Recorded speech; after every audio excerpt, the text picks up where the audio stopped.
సిబ్బందికి వ్యాయామశాల, volleyball court, తర్వాత ఫిజికల్ ఫిట్‌నెస్ పరికరాలు కూడా ఏర్పాటు చేశాము. తర్వాత హరితహారంలో భాగంగా డీపీఓ 3000 వివిధ రకాల మొక్కలను కూడా నాటడం జరిగింది. వనపర్తి జిల్లాలో అక్రమ పశు బలి నిర్మూలన అవగాహన కార్యక్రమాన్ని నిర్వహించి కంప్లీట్‌గా ఇటువంటి సిస్టమ్‌ని ఎరాడికేట్ చేయడం అనేది జరిగింది.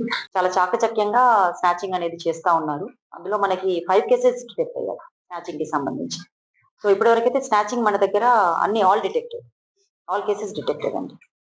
హెచ్‌బీస్ కొన్ని పెండింగ్ ఉన్నాయి. అవి కూడా ఒకసారి చూస్తున్నాం. హెచ్‌బీస్‌లో కూడా కొన్ని కేసెస్‌లో నేను రివ్యూ చేశాను. లీడ్స్ ఉన్నాయి. సో అవి కూడా ఒకసారి టీమ్స్ పంపిస్తాను. ఇది చాలా డ్రకోనియన్ లా. చాలా స్టర్న్ యాక్షన్ ఉంటది పోక్సోలో యాక్చువల్‌గా. నిందితులు ఎట్టి పరిస్థితుల్లో కూడా బయటపడడం అనేది ఉండదు.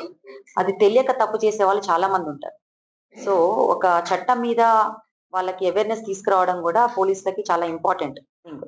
సో ఆ చట్ట అవగాహన అనేది కల్పించడం కోసము మాక్సిమం మనం పోక్సో విషయంలో కూడా మనం పబ్లిక్ అవుట్ రీచ్ కమ్యూనిటీకి వెళ్ళినప్పుడు పబ్లిక్ తోటి మనం పోక్సోకి సంబంధించినటువంటి విషయాలను కూడా మనం వాళ్ళకి తెలియజేయడం అనేది జరుగుతుంది. తర్వాత ఇసుక అక్రమ రవాణాకి సంబంధించి జిల్లాలో 146 కేసులు నమోదు చేసి 195 మందిని అరెస్ట్ చేయడం జరిగింది. ఇప్పటివరకు మిస్సింగ్ అయినటువంటి మొబైల్ ఫోన్స్ మనకి సిఐఆర్టీ పోర్టల్ ద్వారా 1640 మొబైల్ ఫోన్స్ మనం రికవరీ చేశాము. తర్వాత operation Muskaan and operation smile child labour ని ప్రివెంట్ చేయడానికి మనం ఆపరేషన్ ముస్కాన్ లో 74 కేసెస్, తర్వాత ఆపరేషన్ స్మైల్ లో 70 కేసెస్ అండ్ టోటల్ పిల్లలు వచ్చేసి 144 మంది బాల కార్మికులను గుర్తించి వాళ్ళ తల్లిదండ్రులకు పంపించి వారి బాధితులకి లేదా పేరెంట్స్ కి హ్యాండ్ ఓవర్ చేయడం అనేది జరిగింది. తర్వాత కార్డినల్ సర్చ్ ఆపరేషన్స్ కూడా మనం జిల్లాలో లాస్ట్ ఇయర్ 2025 లో 3 కార్డినల్ సర్చెస్ మనం ఏర్పాటు చేశాము. అండ్ జిల్లా పోలీస్ అధికారులు సిబ్బందికి ఎస్పీ ఆఫీస్ కార్యాలయంలో మెగా మెడికల్ క్యాంప్ ద్వారా అన్ని రకాల వైద్య పరీక్షలు అనేది నిర్వహించడం జరిగింది.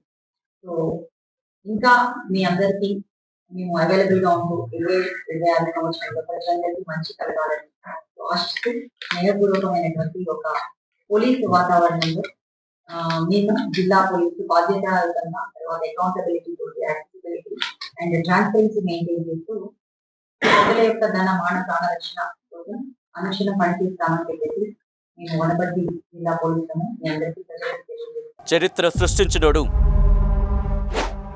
ఇప్పుడు ఆ చరిత్రని తిరగరాయబోతున్నాడు.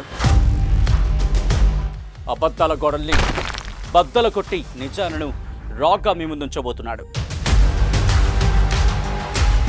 నిజమైన వార్తల కోసం వెంటనే డౌన్లోడ్ చేసుకోండి రా యాప్ని.